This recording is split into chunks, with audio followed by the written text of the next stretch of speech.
Hi hello மக்களே, எல்லாரும் எப்படி இருக்கீங்க? ரொம்பவே நல்லா இருப்பீங்கன்னு நம்புறேன். நானும் நல்லா இருக்கேன். இப்போ நம்ம அடுத்த அத்தியாயத்துக்கு போவோமா? அத்தியாயம் 13. மாறன் தன் வீட்டிலிருந்து வெளியேறியவன் கோபமாக அங்கும் இங்கும் வண்டியில் சுற்றினான். தந்தையை நினைத்து அழுகை முட்டி கொண்டு வந்தது. தன் ஆற்றாமை யாருக்கும் தெரிந்துவிடக் கூடாது என்றுதான் டிரைவரை கூட அழைக்காமல் தானே தன்னுடைய வண்டியை எடுத்து வெளியே புறப்பட்டான். காலையில் கவலைகள் மறந்து வேலைக்கு சென்ற மணிமாறன் மனதில் இதுதான் ஓடியது. எப்படியோ வீட்டில் பேசி ஒரு வழியாக திருமண தேதி ஒத்தி வைத்தாயிற்று. இனி அடுத்து பவளக்கொடியின் வாழ்வில் என்ன எல்லாம் நடந்தது, அவள் தற்போது எப்படி இருக்கிறாள், அடுத்து அவள் என்ன செய்ய போகிறாள் என்பதையெல்லாம் நேர்சீர்படுத்திவிட்டுத்தான் தன்னுடைய திருமணத்தை பற்றி நினைக்க வேண்டும். அதற்கு முதலில் அவளின் பழைய நண்பனாக நெருங்கி வர வேண்டும். என்னத்தான் நண்பனாகவே பழகினாலும் கணவனை இழந்த ஒரு பெண்ணுடன் கல்யாணமாகாத ஒரு ஆண் பழகினால் ஊருலகம் என்ன பேசுமோ? அவளை ஏதும் குறை கூறிவிடக் கூடாது என்றுதான் மீண்டும் பள்ளிக்கு சென்று அவளை பார்ப்பது தவறானது. அதற்கு நேற்று போலவே மாலையை அவளின் வீட்டிற்கு சென்றே பார்த்து விட வேண்டும் என்றுதான் காலையில் அலுவலக பணியையும் கட்சி பணியையும் சரிவர முடித்துக் கொண்டிருந்தான். மதிய உணவு உண்ண வீட்டுக்கு வந்தவன் தன் தாயின் சொல்லில் இடி விழுந்தது போல் ஆனான். ஏன்பா, நான் உங்களுக்கு என்ன துரோகம் செஞ்சேன்? சின்ன வயசுல இருந்து நான் யார் கூட பேசணும் பழகணுங்கிறத முதற்கொண்டு நீங்க தானே சொன்னீங்க. உங்க சொல்படி தானே கேட்டேன். உங்க சொல்லுக்கு மீறி நான் நட்பா பழகின ஒரே ஆள் பவளக்கொடி தான். அது போக அவங்க ஜாதி விட்டு ஜாதி கல்யாணம் பண்ணிட்டு ஊரை விட்டு போயிட்டாங்க. நீ அவங்களுக்கு உதவி செய்கிறேன்னு போய் உன்னோட வாழ்க்கையை கெடுத்து கூடாதுன்னு என்னை திட்டி வெளியூருக்கு படிக்க அனுப்பிச்சு வச்சிங்க. நானும் உங்க சொல்படி கேட்டு தானே போய் படிச்சுட்டு வந்து இப்போ உங்க இஷ்டப்படி நீங்க ஆசைப்பட்டபடி கட்சியில ஒரு பதவியில இருக்கேன். இவ்வளவு பண்ணுனேன். ஆனா எனக்காக நீங்க என்ன பண்ணீங்க? ஒரு கஷ்டத்துல என்னோட நட்பா பழகுன ஒரு பொண்ணு கஷ்டம்னு கேட்டு வந்து இருக்கா. அவளுக்கு உதவி நீங்க செய்ய வேண்டாம். என்கிட்ட சொல்லி இருந்தாலே நானே செஞ்சிருப்பேனே. இப்படி கஷ்டத்துல அவளை தவிக்க விட்டுட்டீங்களே என்றவன் கண்ணில் நிற்காமல் கண்ணீர் வந்தது.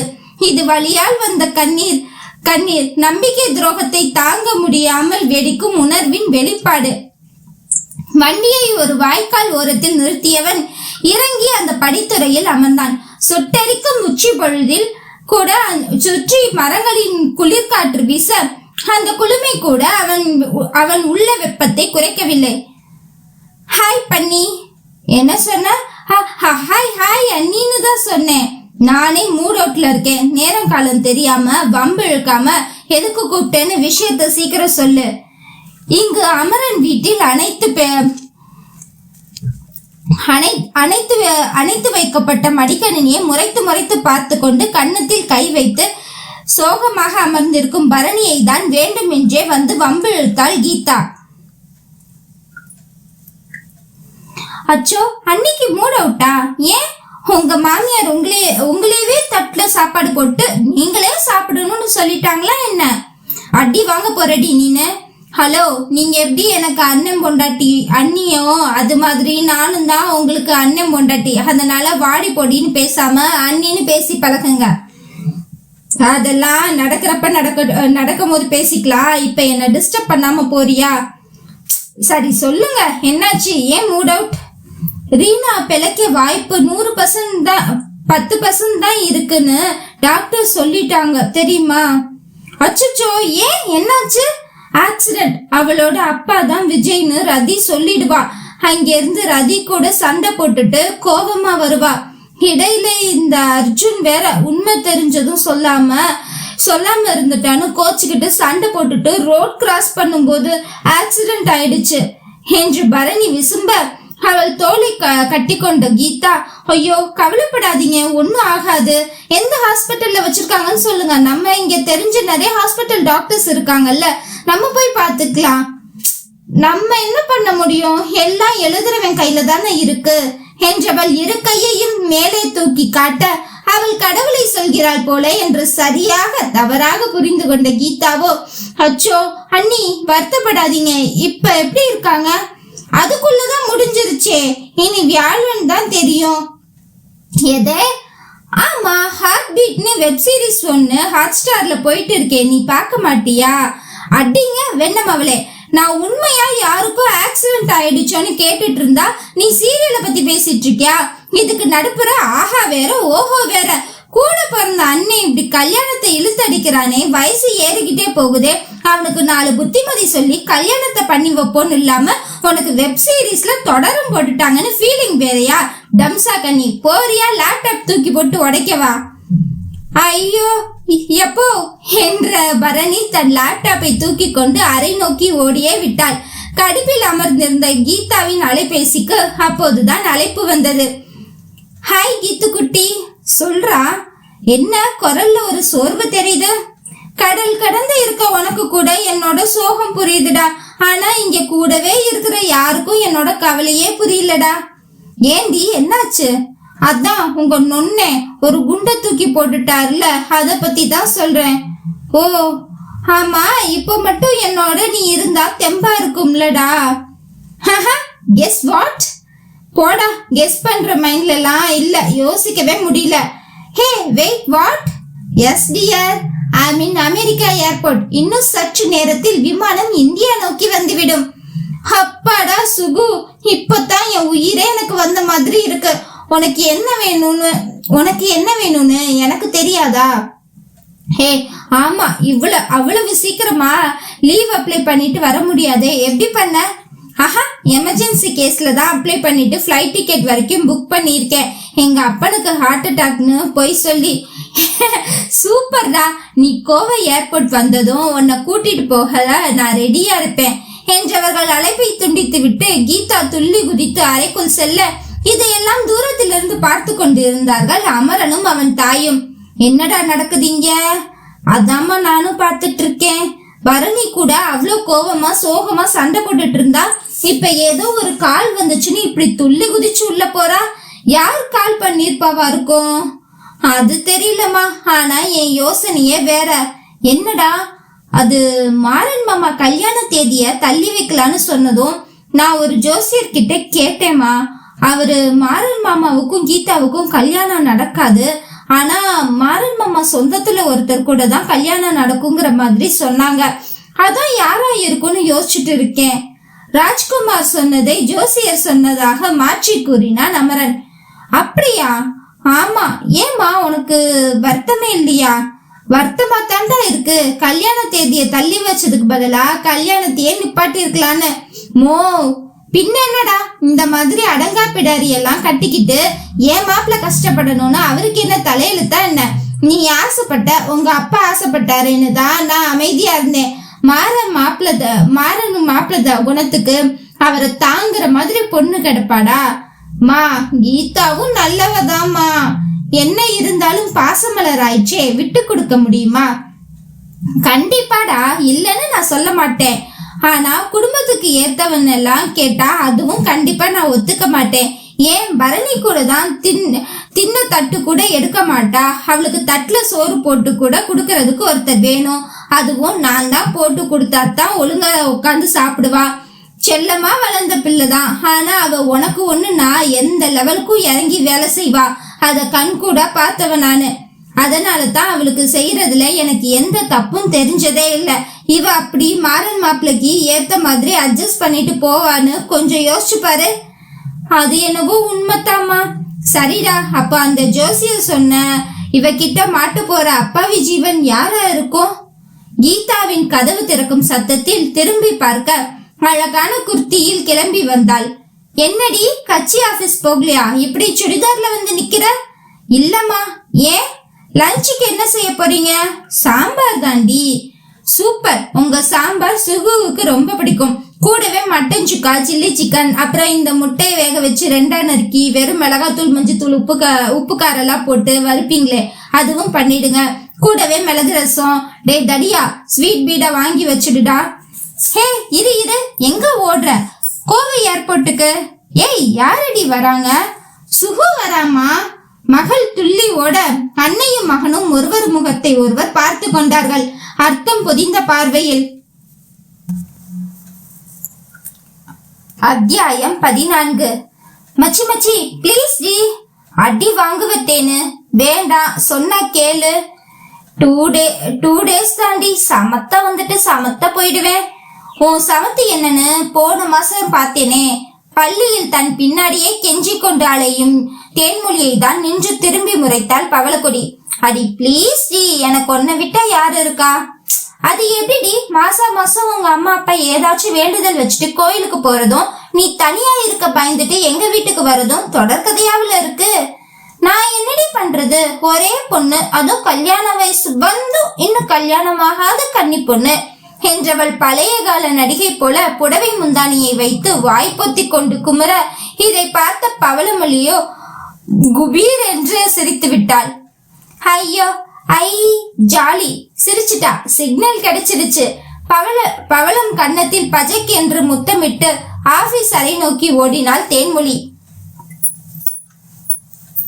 தேன்மொழி பெற்றோர்கள் அவளின் 18 வயது முதல் வரிசையாக மலையூர் மம்பட்டியான் போல மாப்பிள்ளை கொண்டு வந்து இறக்க, இவளோ வேண்டாம் என்று மறுக்க, வழக்கம் போல அவர்கள் மகளிடம் உன் விருப்பம் என்ன என்று கேட்காமல் தங்கள் குறைகளை கடவுளிடம் முறையிட அடிக்கடி வேண்டுதல் என்று கோயில் குளமாக சுற்றுவார்கள். சிறுத்தை புலி வந்தால் கூட சிப்ஸ் வாங்கி கொடுத்து டாடா பை பை சொல்லும் நம் பெண் புலியோ காலனி குடியிருப்பில் இருக்கும் வீட்டில் தனியாக இருப்பது பயந்து வருது என்று பவளக்கொடி வீட்டில் 2 நாள் அடைக்கலம் நாடுவாள். அது ஏனோ பிள்ளைகளை 2 அடி முன்னே நடக்க விட்டு தோழிகள் இருவரும் பின்னே நடக்க நிமிடத்திற்கு ஒரு முறை பவளம் முறைத்து கொண்டே வந்தாள். ஏங்க தோழி, இப்படி பாசமா பார்த்து வைக்கிறீங்களே, வீட்டுக்கு கூட்டிட்டு போய் காஃபில எதுவும் விஷம் கலந்துட மாட்டீங்களே? சாச்சா, அதெல்லாம் கலந்து ஒரு காப்பிய வேஸ்ட் பண்ண மாட்டேன். ஸ்ட்ரெயிட்டாவே உன் வாயை திறந்து விஷத்தை ஊத்திடுவேன். அடி சண்டாளி, என்னவோ நல்ல பிள்ளை மாதிரி பர்மிஷன் எல்லாம் கேட்டுட்டு நிக்கிறியேன்னு பார்த்தா மூட்டை முடிச்சு எல்லாம் கட்டிட்டு வந்துதான் பர்மிஷன் கேக்குறீங்களாக்கும். ஹலோ, பர்மிஷனா? நான் எதுக்கு கேட்கணும்? அது யார் வீடு? யார் வீடு? என் பார்த்தா வீடு என்று பவளம் தோல் மேல் கை போட்டு தேனு அணைக்க, தச்சிப்ப என்றவள் அவள் கையை தட்டிவிட்டு முகத்தை உர்ரென்று வைத்துக் கொண்டு நடந்து கொண்டிருந்த தோழியை பார்க்க சற்று பாவமாகத்தான் இருந்தது. உனக்கு என் நிலைமை புரியுதா இல்லையா தேனு? நீ ஆசைப்படுறதெல்லாம் சரிதான், ஆனா ஆசைப்படுற ஆள் தான் தப்போன்னு தோணுது. அது மட்டும் இல்லாம எங்க ஹவுஸ் ஓனர் நினைச்சா எனக்கு ரொம்ப பயமா இருக்குடி. எனக்கும் தான் பயமா இருக்கு. நான் நீ இருக்கன்னு தைரியமா வரல. என் ஹவுஸ் ஓனர் அந்த அம்மா வாயை கூட சமாளிச்சிடலாம், ஆனா அவரை சமாளிக்கிறது? பேசிக்கொண்டே பவளம் நடக்க தோழி சத்தம் கேட்காமல் திரும்பி பார்த்தவள் தலையில் அடித்து கொண்டாள். அவர் என்ற ஒற்றை வார்த்தையில் நின்ற இடத்திலேயே காலால் கோலம் போடும் தேன்மொழியை என்ன சொல்லுவது? மேடம், என்ன பண்றீங்க? அது அவர்னு சொன்னதும் ஒரே வெக்கமா வருது. அந்த கருமத்தை வீட்டுல வந்து வச்சுக்கோ, இப்ப வா. ரொம்ப தாண்டி. பேசிக்கொண்டே தோழிகள் குடியிருப்புக்குள் நுழைய அங்கே பவளம் வீட்டிற்கும் அவள் வீட்டின் உரிமையாளர் திருமூர்த்தி வீட்டிற்கும் இடையே ஒரு சந்தி இடைவெளி இருக்க, அங்குதான் கையில் ஒரு கூல் ட்ரிங்க்ஸ் பாட்டிலில் உள்ள திரவத்தை மிடர் மிடராக பருகி கொண்டு நின்றான் திரு. சாயந்திரமே ஆரம்பிச்சிட்டாரு பாத்தியா? அவர் கையில என்ன இருக்குன்னு தெரியும்ல? என்றவள் கண் அசராது அவனையே பார்க்க, தெரிஞ்சு என்ன பிரயோஜனம்? இந்த பெட்டர் மார்க்ஸ்ல டே தான் வேணும்னு 1 வருஷமா போராடிட்டு இருக்கியே. பதிலே வரவில்லை தேனுவிடமிருந்து. இங்க பாரு தேனு, நான் உனக்கு அட்வைஸ் பண்றேன்னு நினைக்காத, ஆனா லவ் லைஃப் விஷயத்துல உனக்கு எடுத்து சொல்ல என்னை விட பெட்டர் அனுபவசாலி இருக்க முடியாது. இப்போ காதல் தான் எல்லாமேனு நினைக்க தோணும். பெத்தவங்களை எதிர்த்து கல்யாணம் பண்ணிட்டு அந்த காதல்னால நம்ம தனியா நிக்கும் போதுதான் வீட்டுல சொல்ற மாதிரி கல்யாணம் பண்ணி இருக்கலாம்னு நினைக்க வைக்கும். நான் உன்னை கம்பல் பண்ணல, நீ மேஜர், உனக்கு பிடிச்சத நீ செய்யற. ஆனா நமக்கு பிடிச்சத நம்ம செய்யறதுனால நம்மளால மத்தவங்களுக்கு பிரச்சனை வராதுங்கிறத தாண்டி நமக்கே அது பிரச்சனையா முடியாம இருக்கணும். யோசிச்சு பண்ணு. நீண்டதொரு விளக்கம் கூறிய பவளக்கொடி தேன்மொழியின் பையும் தன் கையோடு வாங்கி கொண்டு 4வருமாக தேநீர் கலக்க அடுப்படிக்குள் சென்று விட்டாள். என்னம்மா இன்னைக்கு டீ பஜ்ஜின்னு அசத்துறீங்க? பொண்ணு பார்க்க வராங்க. யார? உங்க அம்மாவத்தான். தேனு, கர்ஜனையாக வந்தது பவளம் குரல். ஹே சாரிடி, விளையாட்டுக்கு தான் சொன்னேன். எதுல விளையாடுறதுன்னு இல்ல லூசு. வாசலில் நின்று கொஞ்ச நேரம் திருமூர்த்தியை வெறித்து பார்த்த தேன்மொழி அவன் இவளை கண்டுகொள்ளாமல் உள்ளே சென்று கதவு அடைக்கவும் ஒரு பெருமூச்சுடன் உள்ளே வந்தவள் முன்பு தன் கையில் சுட சுட பஜ்ஜியை எடுத்துக்கொண்டு வந்து அமர்ந்து கேள்வி கேட்கும் கவினிடம் விளையாட்டாக இப்படி கூறிவிட்டாள். கவின், இன்னைக்கு தேன்மொழி அத்தை வந்திருக்காங்கல்ல, அதனால சும்மா அவங்களுக்கு பிடிச்ச ஸ்நாக்ஸ் செஞ்சேன். ஏன், உனக்கு இது பிடிக்கலையாப்பா?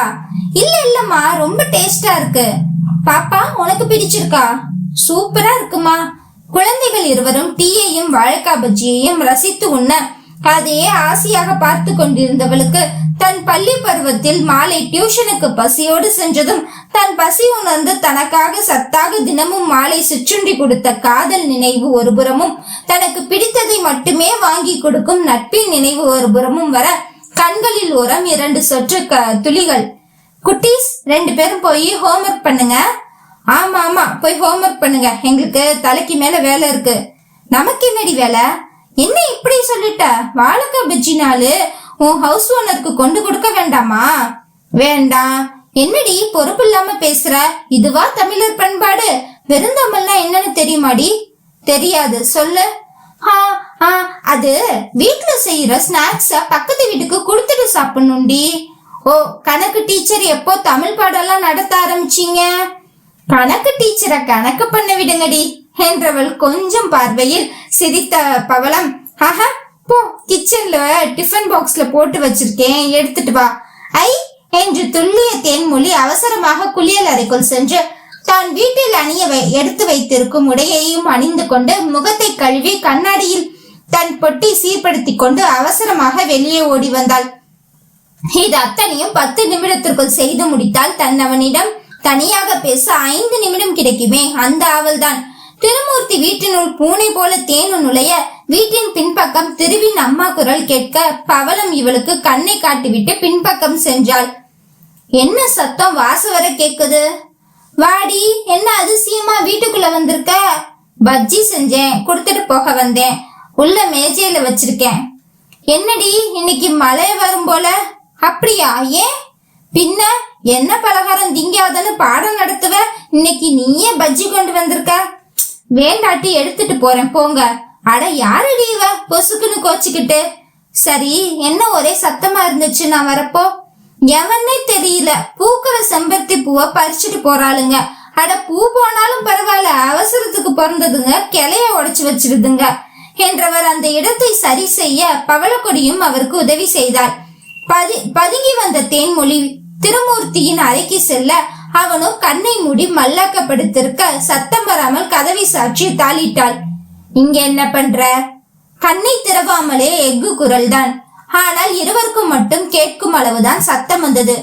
எப்படி கண்டுபிடிச்சான்? கண்ணு மூடித்தானே இருக்கான். நகத்தை கடித்து தேனு யோசிக்க, உன்னோட கன்றாவியான வாடைதான் நீ தெரு முகனையில வரும்போதே வருதே. ஹலோ, பெல்லஃபிட்டா லக்ஸரி பர்ஃபியூம், உங்களுக்கு கன்றாவியான வாடையா இருக்கா? கொஞ்சம் அடிச்சாதான் வாசம். இப்படி பூச்சி மருந்து அடிக்கிற மாதிரி உடம்பு முழுக்க அடிச்சிட்டு வந்தா அது வாடைதான். அதுவா? ஸ்கூல் முடிச்சு வந்து குளிக்கலையா? உங்களை பார்க்க வர அவசரத்துல அப்படியே ட்ரெஸ் மட்டும் மாத்திட்டேன், அதான் கொஞ்சம் ஹெவியா பெர்ஃப்யூம் அடிச்சிட்டேன், வேர்வை வாடை அடிக்க கூடாதுன்னு. இந்த வாடைக்கு உன் வேர்வையே எனக்கு மணக்கும். தலையை அங்கும் இங்கும் திருப்பி தலை கோதுவது போல வாயில் முணுமுணுத்து கொண்டான் திருமூர்த்தி. இப்போ என்ன சொன்னீங்க? உன் பெர்ஃப்யூம் பத்தி விளம்பரப்படுத்துறதுக்கு தான் எங்க வீட்டுக்கு வந்தியா? மீண்டும் அதே சிறுசிறுப்பு முகத்தில். இல்ல, உங்களுக்கு கால்ல அடிபட்டுருச்சுன்னு பவளம் சொன்னா, அதான். பெருசா ஒண்ணும் இல்ல, போதையில போய் கீழே விழுந்துட்டேன். இப்ப எதுக்கு லூசு மாதிரி சிரிக்கிற? நீங்க குடிக்கிற பொகண்டோக்கலாமா போதை ஏறுது? நக்கலாக தேனு அவனை பார்க்க அவனோ குட்டு வெளிப்பட்டதில் பேய்மொழி மொழித்தான். என்ன மிஸ்டர் கூல்ட்ரிங்க்ஸ் குடிகாரரே, நான் சொன்னது சரியா? வேஷம் போட தெரியல, உங்களுக்கெல்லாம் யாரு டெரர் கெட்டப் கொடுத்தது என்று கிலுக்கி சிரிக்க அவனோ முகத்தை கடுகடுவென்று வைத்துக் கொண்டு நிற்க இவர்கள் பூட்டி இருக்கும் அறை கதவை தட்டும் சத்தம் கேட்டு அரண்டு நின்றார்கள் இருவரும். அத்தியாயம் 15. என்னடா கதவை பூட்டிட்டு என்ன பண்ற உள்ள? பூட்டுக்கு பேன் பாக்குறேன். இந்த நக்கலுக்கு ஒன்னும் குறைச்சல் இல்ல. இந்த பஜ்ஜி எப்படி பவளம் உனக்காக ஆசையா கொண்டு வந்திருக்கா. சைடு கேப்பில் கிடா வெட்டியது தாய் கிழவி. இத குடுக்கவா கதவை இந்த தட்டு தட்டுன? பின்ன ராவு தூங்க கூட கதவை பூட்டிக்காதவன் இப்படி கால் உடைஞ்சு கிடக்குற நிலையில கதவை பூட்டிட்டு இருந்தனா எங்காவது விழுந்துட்டியான்னு பயம் இருக்குமா இருக்காதா? அதுக்கு தாண்டா தட்டினேன் என்றவன் அந்த பஜ்ஜி அடங்கிய தட்டை வெடுக்கென்று பிடுங்கி கொள்ள அவன் அன்னையோ மேவாயை தன் தோளில் எடுத்து கொண்டு சென்று விட்டாள். டீச்சர் வேலை போர் ஆகிடுச்சுடு, இந்த வேலை வேற ஆரம்பிச்சிட்டியா? அன்னை சென்றதை நோட்டமிட்டவன் கதவை முழுதாக திறக்க முழு பூசணிக்காயாக கதவின் பின்னிருந்து தேனு வந்து நின்றாள். என்ன முழிக்கிற? அதான் இவளை இங்க கூட்டிட்டு வர பண்றிய மாமா வேலை, அதைத்தான் கேட்டேன் என்றதும் பவளக்கொடிக்கு சுல்லென்று கோபம் வர தேன்மொழியை தீயாக முறைத்தவள் வெடுக்கென்று வெளியே கிளம்பி விட்டாள். ஏன் திரு இப்படி பேசுறீங்க? அவ நான் கம்பல் பண்ணி கூப்பிட்டதான் வந்தா. இனி என்ன அவ வீட்டுல தங்குறது கூட அனுமதிக்க மாட்டா. நல்லது, நானும் அதான் சொல்ல வரேன், இனி இங்க வராத என்றவன் அவளை வெளியே போக சொல்லி கையை காட்ட கண்ணீர் பெருக தேனு பவளக்கொடியின் வீட்டிற்குள் நுழைய அங்கே நடு வீட்டில் ஒய்யாரமாக மணிமாறன் அமர்ந்திருந்தான். அத்தை, நீங்க சொன்னவர் இவர்தானா? எங்க அம்மாவை பொண்ணு பார்க்க வந்திருக்காங்களா? சூடாக கையில் தீயை வைத்து பருகி கொண்டிருந்த மாறன் பொறையேற இருமினான். பவளக்கொடி தேனுவை முறைக்க தேனுவோ காதை பிடித்து கண்ணை சுருக்கி அவளிடம் மன்னிப்பு கேட்டவள், டேய் குட்டி பிசாசு, இங்க வாடா. இவர் நம்ம ஏரியா கவுன்சிலர், உனக்கு தெரியாது? நம்ம ஸ்கூல்ல கூட வந்திருந்தார்ல. ஏண்டா எல்லாரும் இப்படி உங்க அம்மா கிட்ட என்ன கோத்து விடுறதையே வேலையா வச்சிருக்கீங்க? உங்களுக்கு இவர் கவுன்சிலர் சார், ஆனா எங்களுக்கு மாறன் சார் தான். இவர் எங்க வீட்டுக்கு ஏற்கனவே ஒரு முறை வந்திருக்காரு. வரும்போது எங்களுக்கு பிடிச்ச தீனி எல்லாம் வாங்கிட்டு வந்தாரு, தெரியுமா?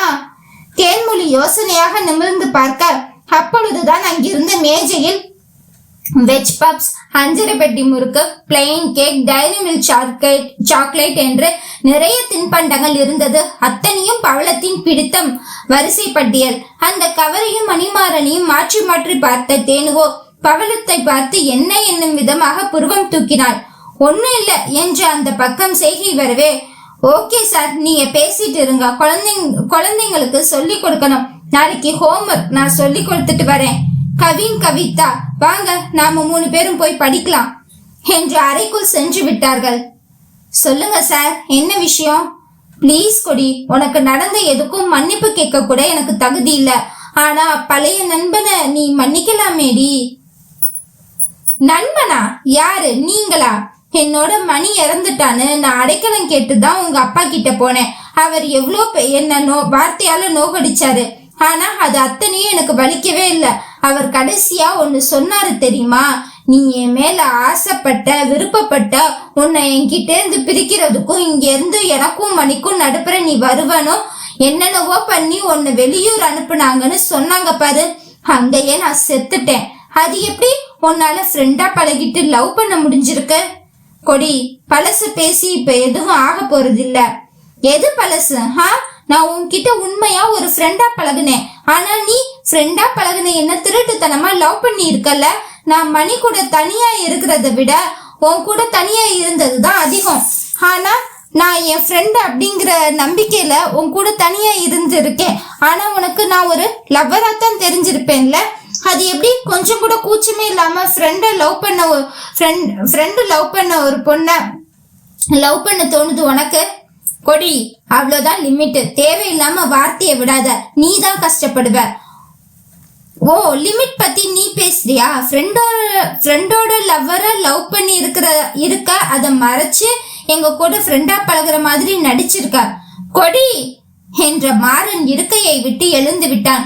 ஒரு எட்டு முன்னோக்கி அவளை அடிப்பதற்கு.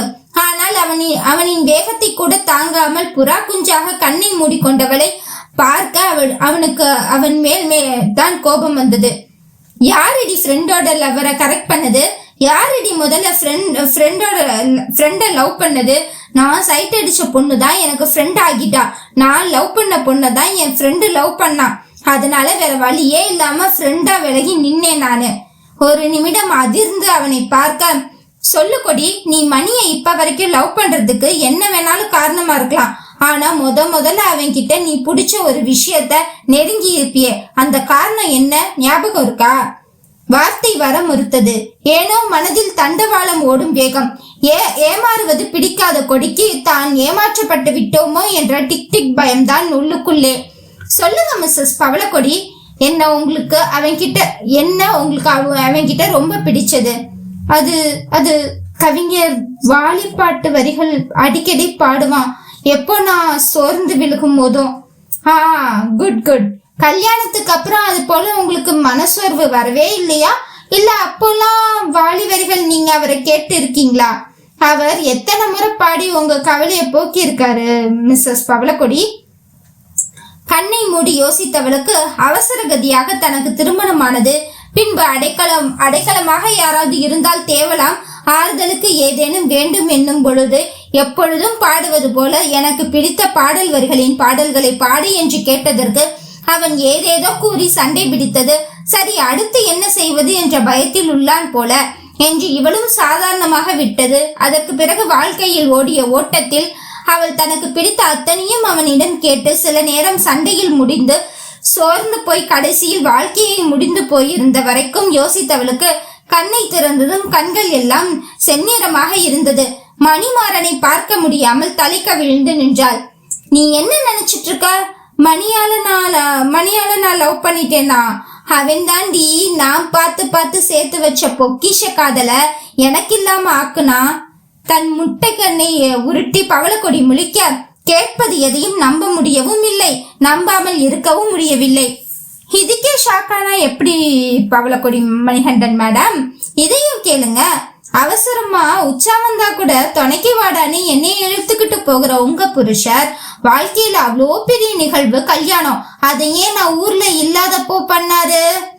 எங்க அப்பாவுக்கு அவரோட கட்சி ஆபீஸ தாண்டி சொந்த பிள்ளைங்க என்ன படிக்கிறாங்க, எப்படி படிக்குதுங்கன்னு கூட தெரியாதவருக்கு நான் யாருக்குமே சொல்லாத காதல் எப்படி தெரிஞ்சிருக்கும்? யோசிங்க டீச்சர் மேடம். நம்ம ஊர்ல ஜாதி கட்டுப்பாடு அவ்வளவு இருக்கும்போது யாரோட உதவியும் இல்லாம உங்க புருஷரா எப்படி உங்களை கூட்டிட்டு போய் வேற ஊர்ல வச்சு கல்யாணம் பண்ணி குடும்பம் நடத்துற அளவுக்கு வருமானமும் இல்ல, ஒரு பக்கபலமும் இல்லாம எப்படி ஓடி இருக்க முடியும்? கேள்வி கேட்டீங்களா உங்க காதல் கணவர்கிட்ட? சரி, அப்போதான் நீங்க மைனர் புள்ள யோசிக்கிறதுக்குள்ள வாழ்க்கையில எல்லாம் ஆயிடுச்சு. வாழ்க்கை சொல்லி கொடுத்த பாடத்துல இத்தனை வருஷமா தனியா ஒண்டிக்கட்டையா நொண்டி அடிச்சு முன்னேறிக்கிட்டு இருக்கீங்களே, இப்ப கூடவா உங்களுக்கு நடந்ததெல்லாம் என்ன எப்படின்னு யோசிக்க முடியல? அங்கு பின்னூசி விழுந்தால் கூட கேட்கும் அளவிற்கு மயான அமைதியாக இருந்தது. அவளுக்கு புயல் அடித்து ஓய்ந்தாற் போல இருந்தது. தன் வாழ்க்கையில் தான் யோசிக்காத வண்ணம் தன் வாழ்க்கையை திசை திருப்பியது யார்? இப்படி இத்தனை வயதிலேயே தாம் வாழ்க்கையை இழந்துவிட்டு குழந்தைகளுக்காக வாழ வேண்டிய கட்டாயத்துக்கு தன்னை தள்ளியது யார்? யோசிக்க முடியவில்லை. இத்தனை நாட்கள் பள்ளியில் வேலை விட்டால் வீட்டில் பிள்ளைகள் என்று இருந்தவளுக்கு திடீரென்று மூளையில் லட்சக்கணக்கான கேள்விகளை கேட்டு யோசி என்றால் பாவம் அவளின் மூளை என்னத்தான் செய்யும்? யோசிக்கும் திறன் செயலிழந்தது போல மழுங்கழுங்க முழித்து கொண்டு நின்றாள் பவளக்கொடி. இதெல்லாம் சொல்லி உன்னை குழப்புறதுக்காக நான் வரல கொடி. உனக்கு ஒரு துணையா ஒரு ஃப்ரெண்டா உன் கூட இருப்பேன். உனக்கு என்ன வேணும்னாலும் உதவி செய்ய நான் இருக்கேன்னு சொல்றதுக்காகத்தான் வந்தேன்.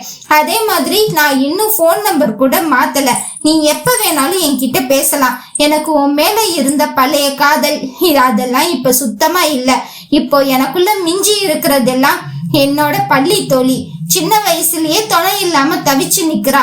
அவளுக்கு என்னால முடிஞ்ச ஆறுதல் உதவி செஞ்சு அவ வாழ்க்கைக்கு ஒரு வழி பண்ணணும். இதை தாண்டி என் மனசுல எந்த அழுக்கும் இல்ல. உங்களுக்கும் அப்படியாத்தான் தோணுதுன்னா இதோ இங்க வச்சிருக்கேன் என்னோட விசிட்டிங் கார்டு. ஒருவேளை நீங்க என் நம்பர் மறந்துருக்கலாம். இதுல என்னோட பர்சனல் நம்பர்ல இருந்து நான் மக்கள் குறை கேட்க தனியா எடுத்து தங்கி இருக்கிற வீட்டு அட்ரஸ் முதற்கொண்டு எழுதி வச்சிருக்கேன். தேவைப்படும் போது உபயோகப்படுத்திக்கோங்க. நான் வரேன். நான் உங்களை காயப்படுத்தி இருந்தா மன்னிச்சுக்கோங்க என்றவன் திரும்பியும் பார்க்காமல் சென்று விட்டான். மாறன் செல்லும் திசையை வெறித்து பார்த்து கொண்டிருந்தவளுக்கு வாசலில் நிழலாட நிமிர்ந்து பார்க்க திருமூர்த்தி தான் கையை கட்டி கொண்டு நின்றிருந்தான். திரு என்று அழுது கொண்டே ஓடியவள் அவன் தோல் சாய ஆறுதலாய் பக்கவாட்டில் அவளை அணைத்து பிடித்து கொண்டான். இந்த பக்கம் சின்னதாக அரைக்கதவு திறந்து பவளக்கொடியும் மாறனும் பேசிய விஷயங்களை காது கொடுத்து கேட்டு கொண்டிருந்தவள் இப்பொழுது திரு வந்ததையும் அவனை ஓடி சென்று கொடி அணைத்ததையும் முகத்தில் தோன்றிய அதிர்ச்சியுடன் பார்த்து கொண்டு நின்றாள் தேன்மொழி. அத்தியாயம் 16. வாங்க மேக்ஸ் டீச்சர், இங்க யார கணக்கு பண்ண வந்திருக்கீங்க? இரவு முழுதும் அழுது கொண்டே இருந்த பவளத்தை சமாதானப்படுத்த தெரியாமல் அடுத்த நாள் சனிக்கிழமை அரைநேர பள்ளி என்பதனால் விடுப்பு கூறிவிட்டு வேலை இருப்பதாக தோழியிடம் கூறியவள் நேராக சென்று நின்றது கட்சி ஆபீஸில் தான். மணிமாறன் சார் பார்க்கணும். இன்னைக்கு சனிக்கிழமை, சார் மனு வாங்குற நாள், அதனால தனி ஆபீஸ்ல இருப்பாரு என்று அங்கிருந்தவன் விலாசமும் கொடுத்து அனுப்ப இவள் இங்கே ஓடி வந்து விட்டாள். கொஞ்சம் பேசணும் சார். பேசணுமா? பேசலாமே, வாங்க உட்காருங்க என்றவன் இன்டர்காம் வழியாக உதவியாளனை அழைத்து, மக்கள் மனு கொடுக்க வந்தா வாங்கி வச்சுக்கோங்க, அடுத்த வாரம் பார்க்கலான்னு சொல்லி அனுப்பிடுங்க. நான் சொல்ற வர எதுனாலும் போன் மட்டும் பண்ணுங்க. 2 டீ அண்ட் சீஸ் பாப்கார்ன் 1. ஏதோ சினிமா பார்க்க வந்தது போல ஸ்நாக்ஸ் ஆர்டர் போடும் மாறனை திருதிருவென பார்த்து கொண்டு நிற்கும் தேன்மொழியை பார்த்து பளிர் புன்னகை புரிந்தவன் முன் இருக்கையை காட்டி அமர சொன்னான். டீ ஓகே, அது என்ன சார் பாப்கார்ன்? உங்களுக்கு தான். எப்படியோ கதை கேட்கிற ஐடியால தானே வந்திருப்பீங்க. சும்மா ஏன் கதை கேட்பானே, பாப்கார்ன் சாப்பிட்டுட்டே கேளுங்க. கொஞ்சம் சுவாரஸ்யமான முக்கோண காதல் கதை தான். என்ன சார் இப்படி சொல்லிட்டீங்க? உங்களுக்கு கஷ்டமா இல்லையா? ஏன் இல்ல, நானெல்லாம் என் சீப்பு எடுத்தாலே கோவப்படுறவன். தொக்கா காதல தூக்கிட்டு போயிருக்கான். கோவம் வருத்தம் எல்லாமே இருக்கும் தான். பேசும் மாறனையே விழியகலாமல் இவள் பார்க்க, என்ன மேடம் உங்க மைண்ட்ல இப்ப என்ன ஓடுது? இல்ல சார், சொன்னா கோச்சுக்க கூடாது. கண்டிப்பா மாட்டேன். எனக்கு வாடகை உறவு முறையில எல்லாம் நம்பிக்கை இல்ல. என்ன பாக்குறீங்க, உங்களை தங்கச்சியா நினைக்கிறேன் அப்படின்னு எல்லாம் நான் சொல்ல மாட்டேன். ஃப்ரெண்டோட ஃப்ரெண்ட், எனக்கு ஃப்ரெண்ட், அவ்வளவுதான். சோ தாராளமா பேசுங்க. உங்க வயசு என்ன இருக்கும் சார்? ஏன் மேடம் வயசான ஃப்ரெண்ட ஏத்துக்க மாட்டீங்களா? ஐயா இல்ல சார், என்னோட கெஸ் படி 30 வயசு இருக்கும் உங்களுக்கு. இந்த வயசுக்கே நீங்க பார்க்க இவ்ளோ யங்கா சாமிங்கா, அதுவும் இப்ப இருக்கிற பொசிஷனுக்கு நீங்க இவ்ளோ பந்தா இல்லாம ஒரு மாஸ் ஹீரோவா பக்கா குட் லுக்கா இருக்கீங்க. நான் மணி அண்ணாவை போட்டோல பாத்திருக்கேன். எந்த வகையில அவ உங்களை விட்டுட்டு மணி அண்ணாவை சூஸ் பண்ணி இருப்பா? அது உங்க ஃப்ரெண்டு கிட்ட தான் நீங்க கேட்கணும். இதுதான் காதலுக்கு கண்ணில்னு சொல்வாங்க போல சார். நீங்களும் பவளமும் எத்தனை வருஷமா ஃப்ரெண்டா இருக்கீங்க? இங்க வேலைக்கு வந்ததுல இருந்து சார் 2 வருஷம் இருக்கும். ஓ சூப்பர், 2 வருஷத்துக்குள்ள அவ்வளவு புரிதலா? ஏன் சார், பின்ன நேத்து உங்க ஆள உங்க ஃப்ரெண்டு ஆறுதலுக்காகத்தான் கட்டி பிடிச்சிருக்காங்கன்னு தெரியும். ஆனா ரோபோவா இருந்த உங்க ஆளு அவங்களுக்கு ஆறுதல் சொல்லி இருக்காரு. அதை நீங்க பார்த்துட்டு இருந்தும் ஃப்ரெண்டுக்காக பேச வந்திருக்கீங்களே என்கிட்ட. அதான் நான் இத சொன்னா நீங்க மனசு கஷ்டப்படுவீங்களான்னு தெரியல சார். இருந்தாலும் நீங்க கேட்ட கேள்விக்கு நான் இது சொன்னாதான் பதிலா இருக்கும். அவ மணி அண்ணாவை எவ்வளவு லவ் பண்ணாங்கிறது எனக்கு நல்லாவே தெரியும். அவரை தாண்டி கனவுல கூட அவ இன்னொருத்தரை நினைக்க மாட்டா. அப்படி இருக்கும்போது என் ஆள் அவ தப்பா பார்க்க சான்ஸே இல்ல. அது மட்டும் இல்லாம அண்ணன் தங்கச்சி ஹக் பண்ணிக்கிறதும் வேற மாதிரியான ஹக்குக்கும் வித்தியாசம் தெரியாமலா இருக்கும் எனக்கு. அடேப்பா சபாஷ் தான். நீங்க சொன்னதுல கோச்சிக்க இல்ல, கஷ்டப்பட என்ன இருக்கு சொல்லுங்க தேன்மொழி. டெய்லி ஒரே புண்ணுல குத்தி குத்தி குத்தி காயம் பண்ணிக்கிட்டே இருந்தீங்கன்னா அந்த புண்ணு வலிக்காது, மரத்து போயிடும். அந்த காயமும் உங்களுக்கு பழகி போயிடும். அது போலதான் எனக்கும் கொடி எனக்கு இல்லைங்கிற நினைவுகள் அப்படியே தான் இருக்கு. சார் நான் எல்லாம் தமிழ் நாவல்ல triangle love story, love failure story கூட படிக்க மாட்டேன். பிஞ்சு மனசு தாங்காது சார். நீங்க உங்க கதையை சொல்லி நான் அழ வைப்பீங்க. நான் கிளம்பிடுறேன். ஹலோ, என்ன பாப்கார்ன் தீர்ந்ததும் எஸ்கேப் ஆகலான்னு பாக்குறீங்களா? இன்னொரு செட் பாப்கார்ன் வேணாலும் கொண்டு வந்து தர சொல்றேன். எங்க காதல் கதையை கேளுங்க. ஐயா நீங்க என்ன சார் இப்படி இருக்கீங்க? உங்களை முதல்ல நான் ஸ்கூல்ல பார்த்தேன். அப்புறமா நேற்று உங்களை பவளக்கொடி கிட்ட பேசிட்டு இருக்கும் போது பார்த்தேன். உங்களை மாசா டெரர் ஹீரோன்னு நினைச்சேன். நீங்க இப்படி கதை கேட்க சொல்லி கொடுமை பண்ணிட்டு இருக்கீங்க பச்சை பிள்ளைய. அப்படிங்கிறீங்க. அப்போ ஒண்ணு பண்ணுங்க, இன்னைக்கு உங்களுக்கு லீவ் தானே, நீங்க வீட்டுக்கு போய் கொடிக்கிட்ட என்ன நடந்தது, எப்படி லவ் பண்ணாங்க, எப்படி கல்யாணம் பண்ணிக்கிட்டாங்கன்னு ஃபுல் ஸ்டோரியை கேளுங்க. அதை கேட்டுட்டு அடுத்த வாரம் நீங்க இங்க வந்தாலும் சரி, இல்லைன்னா என்னால பொறுக்க முடியல, நாளைக்கே நான் உங்களுக்கு ஃபோன் பண்ணி எனக்கு கதை சொல்லுங்கன்னு கேட்டீங்கனாலும் சரி, சொல்ல நான் ரெடியா இருக்கேன். ஆனா முதல்ல அவகிட்ட ஒரு ஃப்ரெண்டா அவ லைஃப்ல என்ன நடந்துச்சுன்னு கேளுங்க. அவளுக்கே அவ லைஃப்ல நடந்ததெல்லாம் ரீகால் பண்ண ஒரு சந்தர்ப்பமா இருக்கும். இதுல சஸ்பென்ஸ் வேறையாக்கும். ஓகே சார், உங்களோட டீக்கும் ஸ்நாக்ஸுக்கும் ரொம்ப நன்றிகள். சிரித்து கொண்டே தேன்மொழி கிளம்ப பெருமூச்சு ஒன்றை விட்ட மாறனும் தன் அடுத்த வேலையை பார்க்க ஆரம்பித்தான். ஏ சுகு, மிஸ் யூ சோ மச்டா. நானும் உன்னை ரொம்பவே மிஸ் பண்ணேன் பேபி.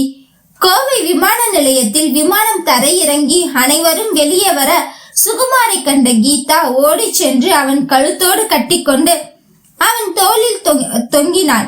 அவளை ஒரு கையில் தூக்கி கொண்டே தன் பெட்டியையும் உருட்டிக்கொண்டே அவளின் கார் நோக்கி நடந்தான். விமான நிலையம் மொத்தமும் இவர்களைத்தான் பார்த்து கொண்டிருந்தது. காதல் ஜோடிகள் என்று பார்ப்போர் அத்தனை பேரையும் நினைக்க வைத்தது. இதுவும் காதலின் ஒரு வகை என்று மரமண்டை கீதாவிற்கு மட்டும் புரியவில்லை. என்னடி எழச்சிட்ட? கீதாவின் இடுப்பை அழுத்தி பிடித்து முன்னிருக்கையில் அமர வைத்த அந்த 50 கிலோ குழந்தைக்கு சீட் பெல்ட் வேறு போட்டு விட்டான் சுகுமாரன். அப்பாடா, மை ஃபேவரட் ஸ்மெல். எத்தனை மாசம் ஆகுது, இப்போதான் நுரையீரல் வேலையே செய்யுதுடா. சுகுமார் அணிந்திருந்த சிகப்பு நிற காலர் டிஷர்ட்டில் காலரை பிடித்து இழுத்து அவன் கழுத்தில் தன் மூக்கை நுழைத்து துருத்தி உரசியவள் ஆழ்ந்து வாசம் பிடித்தாள் அவனை. ஏய் நாய்க்குட்டி, நக்கி வச்சிடாதடி, நான் இன்னும் குளிக்க கூட இல்ல. அடப்போடா, உன்னோட இசல்டாக் பெர்ஃப்யூம் அண்ட் வேர்வையும் கலந்த வாசம் எவ்வளவு மிஸ் பண்றேன் பாரு. என்னால உன் கழுத்தை விட்டு முகத்தை நகர்த்தவே முடியலடா. பேசாம காலர்ல நானே ஏறி கார்ல தானே உட்காந்துருக்கோம். இந்த டிஷர்ட்டை கலட்டி கொடுத்துட்டு உள்ள இருந்து வேற ஏதாவது ட்ரெஸ் போட்டுக்கோ. இத நான் அப்படியே மோந்து பார்த்துக்கிட்டே வரேன். அப்பா, எவ்வளவு ரிலாக்ஸா இருக்கு தெரியுமா? கண்ணிறைய காதல், ஆசை, ஏக்கம், தவிப்பை வைத்துக் கொண்டு அதற்கு இவள் நட்பு என்று பெயரும் வைத்திருக்கிறாள். ஆனால் மனது முழுக்க காதலை சுமந்து கொண்டு அண்ணன் திருமண தேதியை ஒத்தி வைத்திருக்கிறான் என்றால் கண்டிப்பாக தனக்கு மீண்டும் ஒரு வாய்ப்பு இருக்கிறது என்ற நம்பிக்கையில் தன் உயிரை பார்க்க வந்தவனுக்கு அவளின் நெருக்கமும் இந்த பேச்சும் சொல்லனா அவஸ்தையாக இருந்தது. வண்டியை இயக்கிக் கொண்டே திரும்பி பார்த்தான் கீதாவை. குட்டை முடியை தூக்கி கேட்ச் கிளிப்பில் அடக்கி 2 பக்கம் மட்டும் சிறு முடி, கன்னத்தில் உரச, நெற்றியில் சிறு பொட்டு, பேருக்கு கழுத்தில் இவன் முதல் மாத சம்பளத்தில் வாங்கி கொடுத்த குட்டி செயின். அவ்வப்போது இவள் பல்லிடிக்கில் கடிப்பது. உடலை ஒட்டிய சுடிதார், அதே சிவப்பு நிறம், கேட்டுத்தான் அணிந்து வந்தாள். கையில் ஒரு தங்க பிரேஸ்லெட், அதில் சுகு என்று இவன் பெயர். காலில் 1/2 அடி ஸ்டூல் போல ஹீல் செருப்பு, அதுவும் இவன் வாங்கி கொடுத்ததுதான். இப்படி தலை முதல் பாதம் வரை தான் வாங்கி கொடுத்தது. அணிந்து அவனுக்கே தன்னை பட்டா போட்டது போல ஒட்டி உரசி வரும் தன் அழகியை பார்க்க ஆசை பெருகியது அவனுக்கு. கட்டி அணைத்து எல்லை மீற தூண்டினாள் அழகான ராட்சசி. என்னடா அப்படி பாக்குற?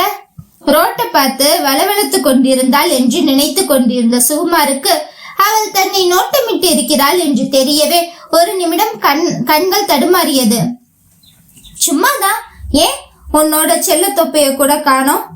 அவளின் வயிற்றை 2 தட்டு இவன் தட்ட சொரணி கெட்ட எருமை போல அப்படியே அமர்ந்திருந்தாள். அதான் சொன்னேனேடா, இப்போதான் நீ இல்லாம எனக்கு சுவாசிக்க கூட பிடிக்கல. இப்போ வேர்வை வாசம் வந்ததுக்கு அப்புறம் தான் ஏதோ உலகத்துக்கே வந்த மாதிரி இருக்குது. நீ தான் நான் எவ்வளவு சொல்லியும் என் பேச்சை கேட்காம என்ன கன்வின்ஸ் பண்ணிட்டு வெளிநாட்டுல போய் உக்காந்துக்கிட்ட. சரி, உடனே மூஞ்ச தூக்காத. அதான் இப்ப வந்துட்டேன்ல. என்னமோ ஒரேடியா வந்த மாதிரி பில்டப் கொடுக்குற. அங்க லீவ் சொல்லிட்டு தானே வந்திருப்ப. இன்னும் எத்தனை மாசத்துல ரிட்டர்ன்? கீதா முகம் உடனே கும்பியது பிரிவே எண்ணி. ஒரு வேலையா இங்க வந்திருக்கேன். அந்த வேலை சக்சஸ்ஃபுல்லா நடந்துச்சுன்னா நோ ரிட்டர்ன், இங்கேதான் ஸ்டே. அப்படி அது சக்சஸ் ஆகலைன்னா மறுபடியும் அப்ராடுக்கு போயிடுவேன். திரும்பி வரவே மாட்டேன். வாய கழுவு நாயே, அது என்ன வேலைன்னு சொல்லி தொலை. என் உயிரை கொடுத்தாவது நான் முடிச்சு கொடுக்கறேன். நீ இல்லாம மூச்சடைக்குதுடா எனக்கு. என்ன பேச்சு பேசுகிறாள்? உயிரை கொடுப்பாளாமே. ஆண்டி, என் உயிரை உனக்குள் கொடுக்கிறேன். அழகான ஒரு உயிரை சுமந்து கொடு. சுகுமாரனின் கற்பனை குதிரைகள் தறிக்கட்டு ஓடியது. எங்க அண்ணன்கிட்ட இருந்து உன்னை பிரிச்சு உன்னை கரெக்ட் பண்ணி கல்யாணம் பண்ற வேலை. கண்ணில் நெருப்பு பறக்க உக்கிரகாளியாக கீதா அவனை பார்க்க மைண்ட் வாய்ஸ் என்று நினைத்து சத்தமாக பேசிய தன்னுடைய மடத்தனத்தை என்று நொந்து கொண்டு வண்டியை ஓரமாக நிற்பாட்டியவன் அவளையே பார்த்து கொண்டிருந்தான். அத்தியாயம் 17. என்னடா ஏசி கார்ல இப்படி வேக்குது உனக்கு? நான் முறைக்கவும் பயந்துட்டியா? அது வந்து கீத்து லூசு, பிடிக்கிற மூஞ்ச பாரு. நீ விளையாட்டுக்கு சொல்றன்னு புரியுது, ஆனா என்கிட்ட கூட சொல்ல முடியாத அளவு ரகசிய வேலை உனக்கு இருக்கா என்ன? ரகசியம்னு சொல்லிட முடியாது, பட் நடந்ததும் சொல்றேனே. ஓகேடா. தன் கைப்பையிலிருந்து ஒரு மின்னும் செம்பு காப்பை எடுத்த கீதா, இந்த காப்பு ஒரு முறை வைத்தீஸ்வரன் கோயிலுக்கு அபிஷியல் வேலையா போயிருந்தேன். அங்க உட்கார்ந்து இருந்த ஒரு சாமியார் இந்த காப்பை கொடுத்தாரு. உனக்கே தெரியும் எனக்கு சாமி மேல எல்லாம் நம்பிக்கை இல்லைன்னு. ஆனாலும் இது வேஸ்டா தூக்கி போடவும் மனசு இல்லாம பேக்ல வச்சிருந்தேன். இப்ப நீ ஏதோ ஒரு விஷயம் நடக்கணும்னு மனசுல நினைக்கிற, இந்தா இத போட்டுக்கோ, உனக்கு சாமி நம்பிக்கை இருக்கு, சோ இது உனக்கு துணையா இருக்கும் என்றவள் அவன் கையில் கட்டி விட்டு அழகு பார்க்க அவனுக்கோ தங்கத்தில் கொடுத்தால் கூட இத்தனை மன நிறைவு இருந்திருக்காது. மனதுக்குள் சிறுவயது காதலியை கரம் பிடித்தே ஆக வேண்டும் என்று அவன் நினைக்க, அதற்கு தேவதூதர்கள் வானிலிருந்து அப்படியே நடக்கட்டும் என்று ஆசிர்வதித்த உணர்வு. ஏதோ யோசனை வந்தவளாக, ஐயோ டேய் அந்த காப்பை போட்டுட்டியா? ஆண்டி, நான் வேண்டுனது நடக்கணும்னு என்னோட லக்கி சாம் தேவதையே வந்து ஒரு பிரசன்ட் பண்ணி இருக்கீங்க. அதை தவறி கூட கீழே விழுந்துட கூடாதுன்னு இப்பதான் கையில போட்டு டைட் பண்ணேன். ஓ ஏண்டி என்னாச்சு? இல்ல, இது உன்னை கட்டிக்க போறவன் கையில நீ கட்டி விடு, அவருக்கு எல்லாமும் நல்லதாவே நடக்கும் அப்படின்னு சொல்லி கொடுத்தாங்கடா. நான் மறந்து போய் உனக்கு கட்டி விட்டுட்டேன். இது ஆக்சுவலி உங்க அண்ணனுக்கு கட்ட வேண்டியது. அதான் யோசிச்சேன், பரவாயில்ல இன்னொரு காப்பு வாங்கி அவருக்கும் கட்டி விட்டுட்டா போச்சு. அவள் இதை வெகு சாதாரணமாகவே எடுத்துக்கொண்டாள். ஆனால் இங்கு வண்டி ஓட்டி கொண்டிருக்கும் சுகுமாரனுக்கோ இறக்கையின்றி வானில் பறந்தான். தான் எண்ணி வந்த காரியம் கண்டிப்பாக கைகூட வெகு நாட்கள் இல்லை என்று. இவர்கள் பேசிக்கொண்டே வீடு வந்து இறங்க கீதாவின் குடும்பமே வரவேற்றது இவர்களை. வாடா, என்ன சொல்லாம வந்து நிக்கிற? கீத்து கிட்ட சொல்லிட்டு தானே வந்தேன் என்றவன். உலகில் அவன் கீத்து மட்டுமே. அவன் அன்னை கேட்டிருந்தாலும் இதே பதில் தான் வந்திருக்கும். அத்தை எப்படி இருக்கீங்க? எப்படி இருக்கடி? வேகமாக வந்து வரவேற்ற அமரனை விடுத்து பின்னாடி நிற்கும் கீதாவின் அன்னையிடமும் தன் அக்கா பரணியிடமும் குசலம் விசாரித்தான் சுகுமாரன். பாத்தியாடி உன் தம்பிக்கு உள்ள என்கிட்ட பேசாம பொண்ணுங்க கிட்ட மட்டுமா பேசுறான்? பின்ன உங்களை மாதிரி எங்க மாறன் அண்ணனை பார்த்ததோ எங்க மாமாவை பார்த்ததோ லவ்ல கொடுக்கணுமா? கொழுப்பு கூடி போச்சுடி உனக்கு என்று பரணியின் சேலை மறைவை தாண்டி வெளியே துள்ளி குதிக்கும் அவள் மகப்பேறு விழுந்த இடுப்பு மடிப்பை கிள்ள சுளீர் என்று கையில் பொம்மை தோட்டா பாய்ந்தது. என்னாச்சுடா? இதோ உன் பேரன்தான் கையில துப்பாக்கிய வச்சு சுட்டுட்டான். டேய், அவன் வச்சிருக்கிற பொம்மை துப்பாக்கிய வச்சு சுட்டதுக்காடா இப்படி கத்துற? அவன் குறிப்பாத்து அடிக்கிறான்னு தெரியுமா? எதுக்குடா என்ன அடிச்ச? நீங்க ஏன்பா அம்மா இடுப்பைக்கு பிடிச்சி கிள்ளுனீங்க? அனைவரும் தலையில் அடித்து கொண்டு டைனிங் மேஜை நோக்கி செல்ல, அத்தை ரெஃப்ரெஷ் ஆயிட்டு வந்துடுறேன். தன் பெட்டியை உருட்டி கொண்டு கீதா அறைக்கு செல்ல பின்னாடியே கீதாவும் செல்ல, இங்க என்ன நடக்குது? உன் தங்கச்சியும் என் தொம்பியும் நடக்கிறான் என்ற பரணியை அமரன் முறைக்க சிலுப்பி கொண்டு தங்கள் அறைக்கு சென்று விட்டாள். ஏன் அமரா அவங்கள சந்தேக கண்ணோடையே பாக்குற? அம்மா, இங்க நடக்கிறதெல்லாம் உனக்கு புரியுதா இல்லையாம்மா? அவன் என்னமோ மறு வீட்டுக்கு வந்த மாப்பிள்ள மாதிரி உரிமையா நம்ம முன்னாடியே கீதா ரூம்குள்ள போறான். அவளும் பின்னாடியே புருஷனுக்கு சேவகம் செய்யற மாதிரி போறான். என்னதாம்மா நடக்குது இவங்களுக்குள்ள? டேய், இதெல்லாம் கேட்டா கீதா சங்கடப்பட போறாடா. அவளும் சுகுமாரும் ஒரே ரூம்குள்ள தங்குறது விளையாடுறது இதெல்லாம் இன்னைக்கு நேத்தா நடக்குது. சின்ன பிள்ளைல இருந்து இதுங்க இப்படிதானடா. நான் இல்லன்னு சொல்லலம்மா, அவங்கள நான் தப்பான கண்ணோட்டத்திலயும் பாக்கல. ஆனா 2 பேரும் நடந்துக்கிற முறையே வேற மாதிரி தானே இருக்கு. என்னது? மாம்ஸ் கல்யாண தேதியை தள்ளி வச்சுட்டாருன்னு எப்படி வானத்துக்கும் பூமிக்கும் குதிச்சா, அவ்வளோ ஆர்கியூ பண்ணா, சண்டை போட்டா, கோபமா இருந்தா. ஆனா சுகுமார் வந்ததுக்கு அப்புறம் எல்லாத்தையும் மறந்துட்டா. எனக்கு என்னவோ இது வேற மாதிரி தாம்மா தோணுது. டேய் சும்மா ஏதாச்சும் உளறிட்டு இருக்காதடா. ஐயோ அம்மா, நான் ஒன்னும் வளரல, நீயே யோசியே. எனக்கு என்னமோ இவங்க 2 பேருக்கும் தான் செட் ஆகும்னு தோணுது. நம்ம எல்லாரும் சொன்னதுனாலதான் கீத்து மாமாவை லவ் பண்றதா நினைச்சுக்கிட்டு இருக்கா போல. ஒருவேளை உண்மையாலுமே அவளுக்கு இவன் மேல இருக்கிறது தான் லவ்வா இருந்தா இவங்க 3 பேர் வாழ்க்கையுமே கேள்விக்குறி ஆயிடுமேமா. மாமா கல்யாண தேதியை ஒத்தி வச்சது நல்லதுதான் போல. அதானே, இங்கே சுத்தி அவளை சுத்தி உன்னோட மாறன் மாமாவுக்கு வக்காலத்து வாங்க வந்துட்டியா? உங்க அப்பா முன்னாடி இப்படி பேசி தொலையாதடா. அதையும் இதையும் போட்டு யோசிக்காத. அவங்க லைஃப் அவங்க பாத்துப்பாங்க, நீ ஃப்ரீயா விடு. அன்னையும் அடுப்படிக்குள் நுழைய இவனோ யோசனையாகவே தன் அறைக்கு வர கதவு பின்னால் நின்றிருந்த பரணி அமரன் காதில் பே என்று கத்த, ஆ ஐயோ பேய் பேய்! திடீரென்று தன் காது பக்கம் கேட்ட கொடூர குரலில் அரண்ட அமரன் கத்திக்கொண்டே வந்து பெட்டில் விழுக பரணியை இவன் கத்திய கத்தில் அவளும் பயந்து தடுமாறி பெட்டின் மறுபக்கம் சென்று விழுந்தாள். ஏண்டி பிசாசே, ஏன் இப்படி பின்னாடி இருந்து கத்துன பேய் மாதிரி? போயா, சும்மா விளையாட்டுக்கு பண்ணா இப்படி கத்தி வைக்கிற. மாக்கா நம்ம ரூம்ல ஒன்னு எண்ணி தவிர வேற யாரையா வரப்போறா? சே ஆமால, ஒன்னும் இல்லடி செல்லம், நான் ஏதோ யோசனையில வந்துட்டே இருந்தேனா திடீர்னு நீ பின்னாடி வந்து அப்படி கத்தவும் பயந்துட்டேன். என் புருஷனுக்கு அப்படி என்ன யோசனையோ? பரணி பெட்டின் பக்கவாட்டிலிருந்து உருண்டு வந்து ஒய்யாரமாக குறுக்காக படுத்து விட்டத்தை பார்த்து கொண்டிருக்கும் அமரனின் நெஞ்சில் தலை சாய்த்து படுத்தாள். எல்லாம் மாறன் மாமாவை பத்தி தான். ஐயோ அடியே, கடிக்காதடி, வலிக்குது. பக்கி, நெஞ்சு கறி 1/4 கிலோவை காணோம். பின்ன என்னையா, எப்ப பாரு உனக்கு அவன் நினப்பு தானா என்றவள் கோவப்பட்டு விலகி படுக்க அவளை இழுத்து தன் மேல் போட்டு கொண்ட அமரன், பின்ன இந்த செப்பு சிலைய எனக்கு கிடைக்க அவர் தானே காரணம். போ மாமா, ஐஸ் வைக்காத. நிஜமாவே டி, நீ பிறந்ததுல இருந்து உன்னை நான் பாக்குறேன். நீ வயசுக்கு வந்ததுல இருந்து உனக்கு மாமனா நான் மாலை போட்டதுல இருந்து உன்னை மனசார நினைக்க ஆரம்பிச்சுட்டேன். நம்ம ஃபர்ஸ்ட் ப்ரப்போஸ் பண்ணது, அப்புறம் நான் தயங்கி உன்னை கிஸ் பண்ணது எல்லாமே இன்னும் மனசுக்குள்ள பசுமையா இருக்குடி. நம்ம காலேஜ் படிக்கிறப்போ இன்டிமேட்டா இருக்க ஸ்டார்ட் பண்ணிருப்போமா, கிட்டத்தட்ட 7-8 வருஷமா. இப்ப வரைக்கும் லட்சக்கணக்குல நம்ம கூடி கழிஞ்சிருப்போம். ஆனாலும் உன் உதடு, உன் கண்ணு, உன் பஞ்சு பொதி, என்ன சுமக்கிற உன் எடை, இப்படி எதுவுமே எனக்கு சலிக்க மாட்டேங்குது. எத்தனை வருஷமா நான் காதலிக்கிறேன், போர் அடிக்கவே மாட்டேங்குதுடி. அதுக்கு பெரிய காரணம் நீதான் தெரியுமா? நானா?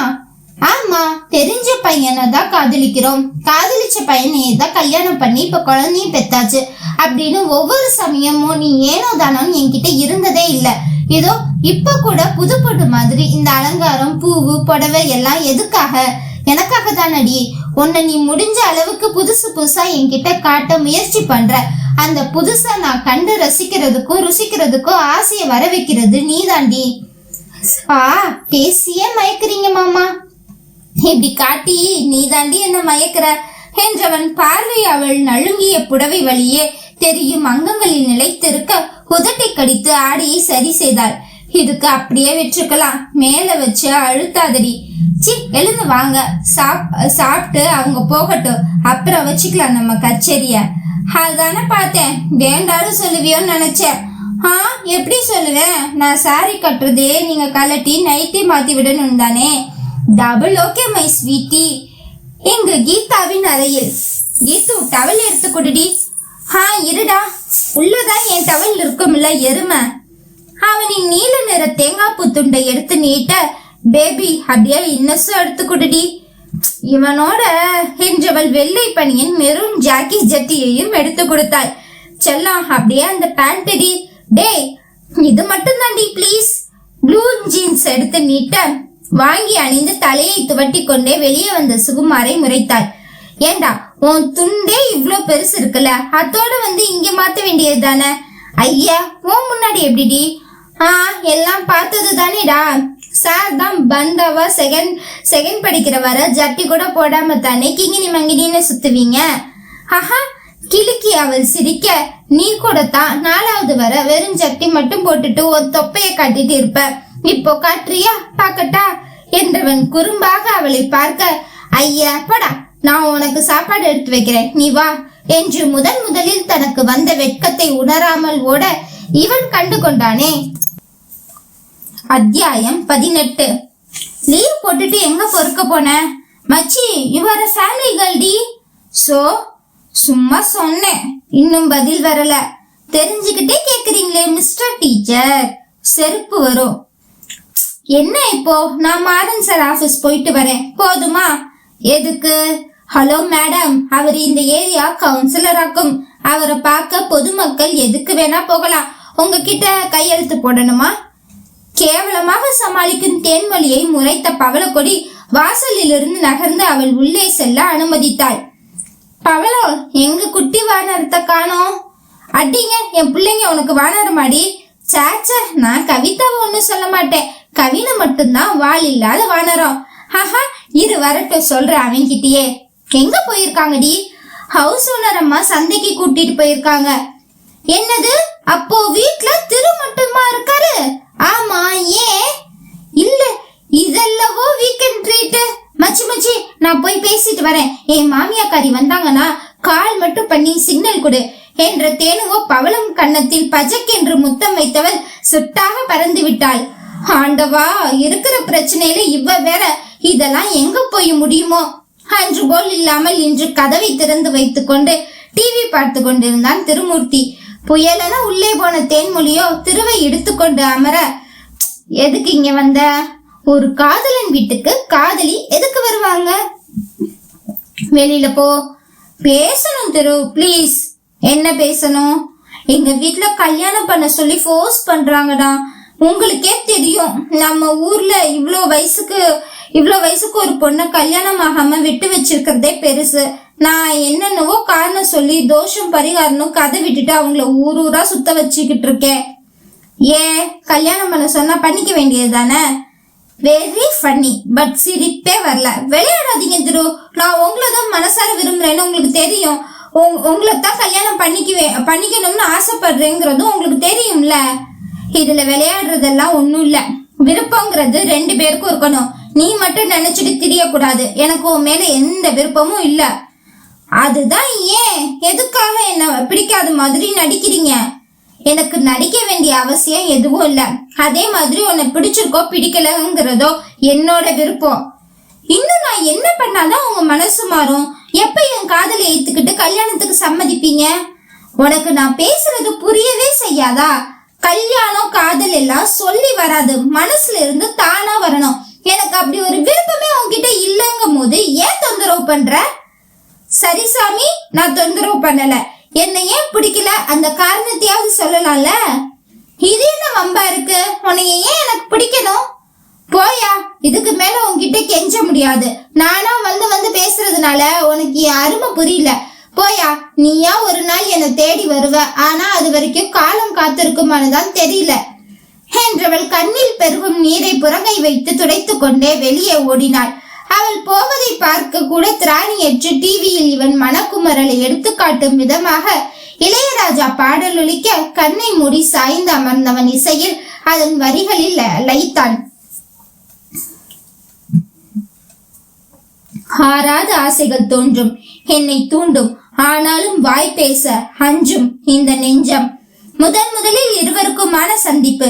வீட்டில் அணியும் இரவு உடை பிங்க் நிறத்தில் அணிந்து தன்னுடைய குட்டி முடியை சுருட்டி கொண்டை போல கேட்ச் கிளிப்பில் அடக்கி முகமெல்லாம் என்னவோ அழகுக்காக மாவை அள்ளி பூசி வாசலில் நின்று போன் பேசி கொண்டிருந்தவளை கவனிக்காமல் அரிசி கழுவிய தண்ணியை இங்கிருந்து தன் தாய் விசிறி அவள் மேல் அடிக்க அதற்கு வாய்க்கு வாய் எகிரி சண்டை போட்ட தேன்மொழிதான் கண்ணுக்குள் வந்தாள்.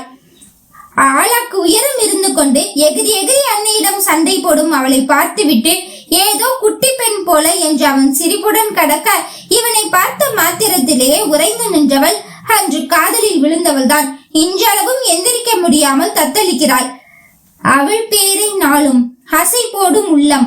அவள் போகும் பாதை நிழல் போல செல்லும். அன்று சண்டை ஓய்ந்து வந்த தன் அன்னையை பக்கத்து வீட்டிற்கு வந்திருக்கும் பெண் பெயர் தேன்மொழி என்றும் என்னவாய் பேசுகிறது என்றும் சடசடக்க இவனுக்கோ தேன்மொழியா, அப்போ சுவைத்தால் இனிக்குமோ என்று தன் எண்ணம் போன போக்கை நினைத்து தலையில் அடித்து கொண்டவன் அன்றிலிருந்து அவள் பக்கமே திரும்பி பார்க்க கூடாது என்றுதான் எடுத்த முடிவில் உறுதியாக இருக்கிறான். மௌனம் பாதி மோகம் பாதி என்னை கொல்லும் என்னாலும். ஆனால் தன் பேச்சை கேட்காத கண்கள் அவள் வரும் திசையை ஆர்வமாக நோக்க ஆரம்பித்தன. அன்னை பேச்சுக்கு கூட செவிமடக்காத காதுகள் அவளின் துடுக்கு பேச்சுக்கு பரம விசிறி ஆகின. கடவுள் பெயரை உச்சரிக்கும் பக்தன் போல தடுக்கி விட்டால் கூட தேன்மொழி என்று ஜெபித்தன. நாசிகள் கூட இவனுக்கு எதிரானது. அவளின் வாசத்தை தேடி தேடி மனது முழுக்க பரவி வியப்பித்திருக்கும் பெண்ணவளை மறக்க முயன்று தோற்றுதான் போகிறான். மனது முழுக்க அவளின் மீது ஆசை சுமந்து கொண்டு எதற்காக இப்படி இரட்டை வேஷம் என்று கேட்கும் மனதை அவன் என்ன கூறி சமாதானம் சொல்லுவான்?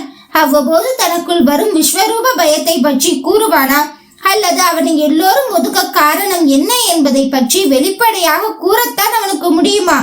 அவளாவது நல்லா இருக்கட்டும் என்றும் எங்கிருந்தாலும் வாழ்க என்று ஒதுங்கிக் கொண்டான்.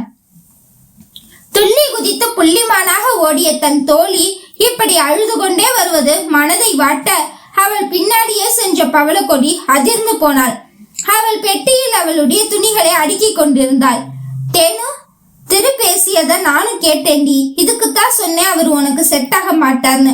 பாரு, இப்ப உடனே கிளம்புற. ஏன், அவருக்காகத்தான் இந்த வீட்டுக்கு வந்திருக்கியா? எனக்காக இல்லையா? எப்பவும் போல லீவ் முடிஞ்சது கிளம்பேண்டி. நான் எதுக்கு கிளம்பணும் என்று கைமுறுக்கு பொட்டலம் 4 எடுத்தவள் ஹால் நோக்கி நடந்தாள். ஏன் என்று முழித்த பவளம் தேனு போகும் இடமெல்லாம் சென்றாள். ஒரு கையில் முறுக்கு, மறு கையில் டிவி ரிமோட் என்று அமர்ந்தவளை இவள் தான் புரியாது பார்த்தாள். என்னடி அப்படி பாக்குற? அவர் அவ்வளவு பேசியிருக்காரு, உனக்கு சூடு சொரணியே இல்லையாடி? இல்லையடி.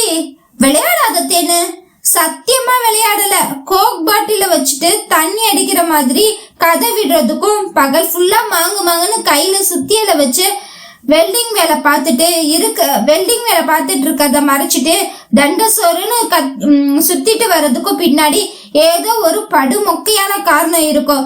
அதே மாதிரி என்னை ஒளிஞ்சு திருட்டுத்தனமா சைட் அடிச்சுட்டு நான் பாதுகாப்பா வந்துட்டேனா வீட்டுக்கு போயிட்டேனான்னு வேவு பார்த்துட்டு இருந்துட்டு நானா போய் பேசினா மட்டும் லொல்லுன்னு நாய் போல குலைக்கிறதுக்கும் ஏதாவது ஒரு மொக்க காரணம் இருக்குண்டி. ஒரு நாள் அது கண்டிப்பா வெளியில வரும். அந்த காரணம் மட்டும் உருப்படியா இல்லாம இருக்கட்டும். உங்க அண்ணன் மூஞ்ச அடிச்ச உடைச்சிடுறேன் பாரு என்ற தேனு ஆக்ரோஷமாக முறுக்கை கடித்து வதம் பண்ண இதை ஜன்னலின் வழியே ஒளிந்து நின்று பார்த்து கொண்டிருந்த திருமூர்த்தி இதழில் மெலிதான புன்னகை. பொடி லூசு. தேனுவின் தலையில் தட்டி அருகில் அமர்ந்த பவளக்கொடி அவளிடம் ஒரு முறுக்கை வாங்கி கொறித்து கொண்டிருக்க அவளின் கைபேசிக்கு ஒரு தெரியாத எண்ணிலிருந்து குறுஞ்செய்தி வந்தது. உன்னிடம் தனியாக பேச வேண்டும். எனக்கு மட்டுமே தெரிந்த உன் வாழ்க்கை பற்றிய பல ரகசியங்கள் நீயும் அறிந்து கொள்ள இந்த இடத்திற்கு நீ மட்டும் தனியாக இன்று இரவு 11 மணிக்கு வர வேண்டும். நீ வருவது யாருக்கும் தெரிய வேண்டாம். இப்படிக்கு உன் நல விரும்பி என்று முடித்திருக்க அவள் யோசனையாக புருவத்தை தேய்த்தாள். என்ன மெசேஜ் டி? உன் முகமே சரியில்லை. ஒண்ணுல ஏதோ கம்பெனி மெசேஜ் போல என்றவள் புன்னகையில் ஏதோ தவறாக தேனுக்கு தோன்றியது. சந்தை சென்ற பிள்ளைகள் வந்து விளையாடி இவர்கள் சமையல் செய்ய என்று இரவு உணவு எல்லாமே நன்றாக சென்றது.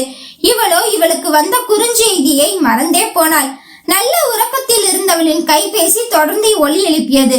எப்போதும் இரவு சைலண்டில் வைத்திருப்பவள் இன்று மறந்தது ஏனோ அவளின் மறதி அவள் வாழ்க்கையை திருப்பி போடுமா? கண்ணை கசக்கி எழுந்து பார்க்க அதே எண்ணிலிருந்து விடாது அழைப்பு. சத்தமில்லாமல் கதவை திறந்து கொண்டு ஹாலுக்கு வந்தவள், ஹலோ கொடி, யார் நீங்க? என்ன தெரியலையா கொடி? தெரியல. எனக்கு எதுவும் தெரிஞ்சுக்க விருப்பமும் இல்ல. இந்நேரத்துக்கு எனக்கு கால் பண்ணாதீங்க. நீங்க எனக்கு கால் பண்ணவே வேண்டாம். ஹே கொடி ஒரு நிமிஷம். அந்தோ பரிதாபம். அவள் அழைப்பை துண்டித்து 5 நிமிடங்கள் ஆனது. போடி போம். எவ்வளவு நாள் ஓடுறன்னு பாக்குறேன். உன்னை அவ்வளோ சீக்கிரம் விடவா செத்து பொழைச்சு வந்திருக்கேன் என்றவன் குரலில் ஓனாயின் சாயல். சார், இன்னும் வீட்டுக்கு கிளம்பலையா? இதோ கிளம்பிட்டேன். தன் கட்சி ஆபீஸில் தன்னுடைய கைபேசியை வைத்துக் கொண்டு நெற்றியில் தட்டி யோசித்துக் கொண்டிருந்த மாறனை அவன் உதவியாளன் குரல் கலைக்க அதே யோசனையுடன் தன் காரில் ஏறினான். என்ன மக்களே, அத்தியாயங்கள் கேட்டாச்சா? மக்களே, வெரி சாரி. பவளமல்லி சாங்கு மைண்டுக்குள்ளேயே ஓடிட்டே இருக்கா. பவளக்கொடிக்கு பதிலா நிறைய தடவை பவளமல்லின்னு சொல்லிட்டேன்னு நினைக்கிறேன். ஸோ அது மட்டும் கொஞ்சம் அட்ஜஸ்ட் பண்ணிக்கோங்க. அப்புறம் அடுத்தடுத்த அத்தியாயங்கள் வரும் வாரங்களில் வரும். தொடர்ந்து கேட்பதற்கு கிவி நாவல்ஸ் சேனலை சப்ஸ்கிரைப் பண்ணிக்கோங்க. கூடவே அந்த பெல் ஐக்கானையும் தட்டி விட்டுக்கோங்க. இந்த கதை எப்படி இருக்கு, கதையோட போக்கு எப்படி இருக்கு, சுவாரஸ்யம் எப்படி இருக்குங்கிறத மறக்காம கமெண்ட்ல ஷேர் பண்ணிடுங்க. அப்புறம் ரொம்பவே முக்கியமானது HYPE ஹைப், அது தயவு செய்து கொடுத்து என்னை என்கரேஜ் பண்ணுங்க ப்ளீஸ் மக்களே. நன்றி, வணக்கம்.